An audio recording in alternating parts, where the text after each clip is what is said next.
E aí galera, sejam muito bem-vindos a mais este analisador, quase fechando aqui o nosso rolê para homenagear os 10 anos de Vingadores para vocês aqui. E hoje receberemos aqui um amigo de velha data, mais um amigo que eu fiz por conta desse filme, que é o meu querido amigo Marcos Lázaro de Sessão de Aluguel. Desde sempre ele tá aqui, não lembro a última vez que o Marcos não estava aqui. Lembrando sempre a vocês que nesse canal temos muitos conteúdos maravilhosos ligados a esse filme que foi o berço de tudo que a gente viu aqui, por conta de que temos muitos assuntos a resolverem. Primeiramente, iremos fechar a jornada de Cavaleiro da Lua. Você tá vendo, passando aqui o horário embaixo das últimas lives, últimos materiais que teremos nesse canal aqui sobre essa série que está se encerrando agora também, junto com o lançamento de Doutor Estranho no Multiverso da Loucura. Temos alguns conteúdos para vocês se preparar para o filme, vamos debater esse filme aqui também e vamos fazer uma análise. Então tá tudo passando aqui embaixo para você acompanhar a gente nesses materiais aqui. E além de tudo, se você quiser ter um guia mais legal, mais bacana desses 10 anos que a gente teve aqui do Avengers para esse momento atual, você pode acessar o nosso infográfico que tá na descrição também e ter os detalhes de todos os ocorridos até Vingadores Guerra Infinita. De Ultimato para frente, uma hora nós atualiza, mas vai ser sempre legal você acompanhar conosco, se divertir com a gente produzindo esse conteúdo maravilhoso, bacana, sempre fazemos para reverenciar tudo que esses 10 anos de The Avengers nos proporcionou. Vídeos especiais pedem jabás diferentes, né? Então. Mas sem me alongar muito aqui, vamos ver as perspectivas do meu querido amigo Marcos Lázaro sobre esses 10 anos de The Avengers para vocês.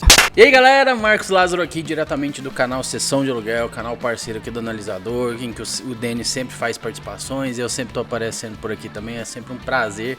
Ainda mais para falar de um filme, né, Vingadores, lá de 2012, 10 anos depois. Um filme que eu tanto prezo, um filme que eu tanto gosto. Um filme que me surpreendeu bastante quando eu cheguei ao cinema para assisti-lo pela primeira vez. Porque eu fui uma criança que cresceu muito consumindo os produtos da TV, né, o que passava na TV. Então eu vi diversas vezes, não só os filmes que a DC produzia também lá desde os anos 70 com Superman, mas também eu consumia até aquelas trecheiras que a Marvel produzia desde antes também.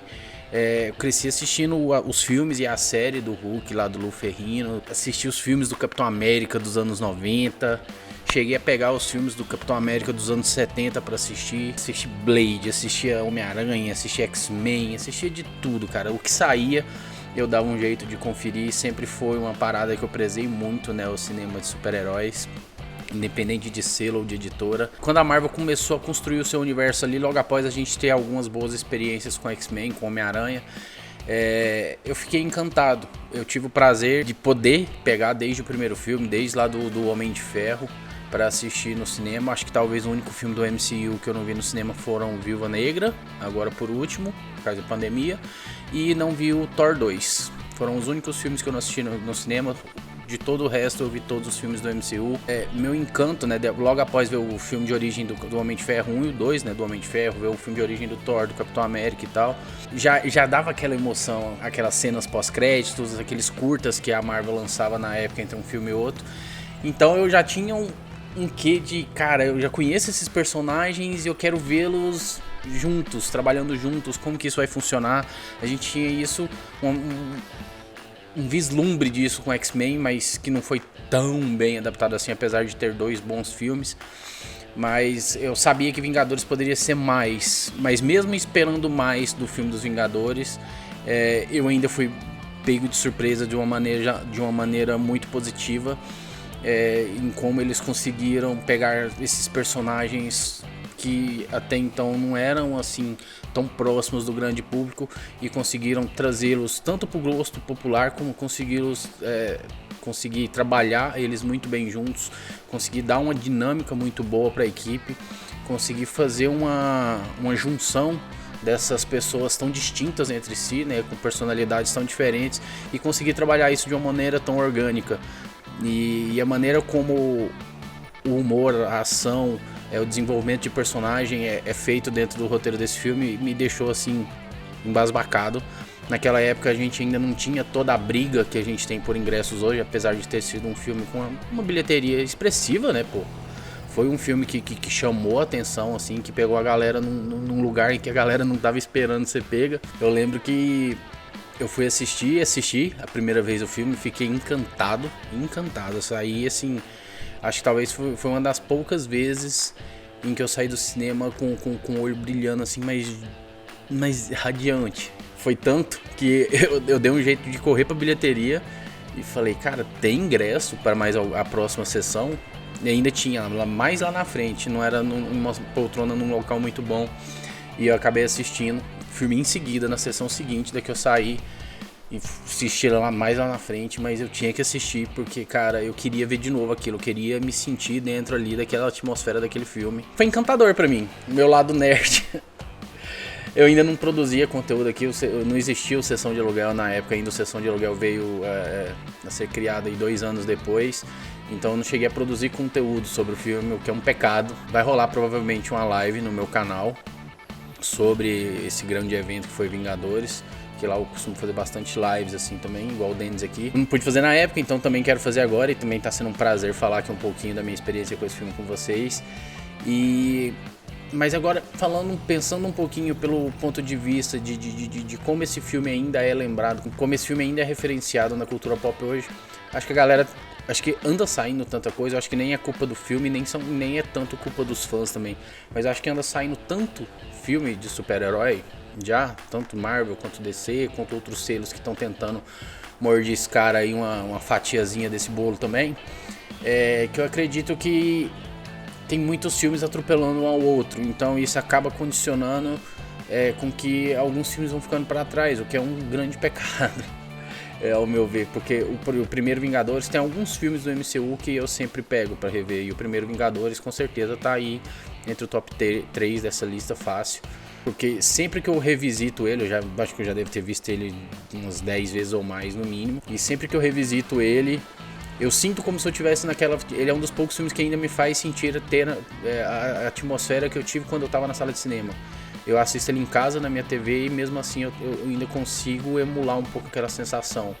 Tamanho apreço, tamanho carinho, apesar de ser um filme relativamente novo, 10 anos, mas tamanho a nostalgia que eu já sinto dele, sabe? Porque hoje, como eu disse, a gente está vivendo uma época de tantas produções que assistir um filme como Os Vingadores me remete àquela época em que ainda era um pouco escasso, que ainda estavam saindo poucas produções e que aquilo foi um grande evento.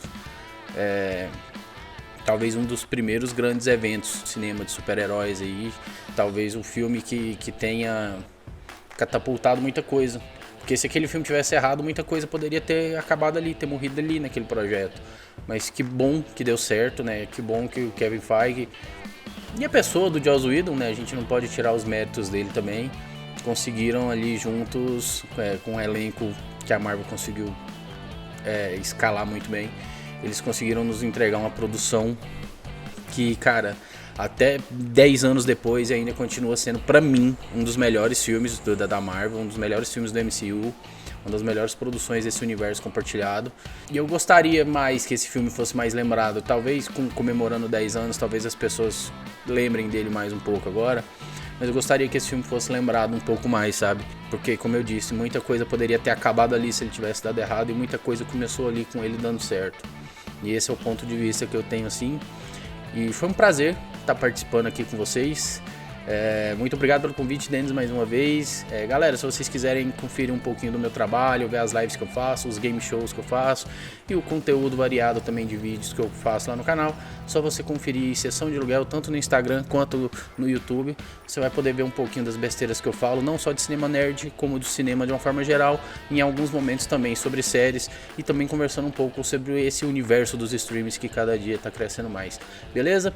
Espero que eu tenha contribuído de alguma maneira pro seu especial aí, Denis. Fica aquele abraço para você e para todo o seu público. Galera, até a próxima sessão, hein? Tchau. Muito obrigado, Marcos, sobre a sua perspectiva. E pegando alguns pontos bem interessantes que ele trouxe aqui, vou começar pela perspectiva do mais um, que ele falou aqui que pode talvez ser um problema futuro pro MCU como um todo, Só que esse filme ele trouxe uma preda fundamental sobre essa necessidade do mais um. De você, a partir do momento que sai do cinema, falando: e o que eu quero agora? O que vai vir agora? O que eu vou ver agora? Essa questão que fica a galera discutindo na internet, o que pode vir, criando as teorias e tal. E isso vem muito da característica do cinema de franquia. E a questão do cinema de franquia que é muito interessante porque até Vingadores, o comum de você ter de filmes de franquia era ele, vamos colocar assim, na sua quantidade, chegar ali no máximo no quarto, quinto filme. Em alguns casos passava para um sexto filme e tal, salvo logicamente o 007 e o Velozes e Furiosos, que eram outros conceitos muito diferentes, assim. Porém, isso gerou na indústria uma necessidade de fazer franquias pra tudo, e, tipo, o projeto era aprovado com 2, 3 filmes, assim, um atrás do outro, na indústria como um todo.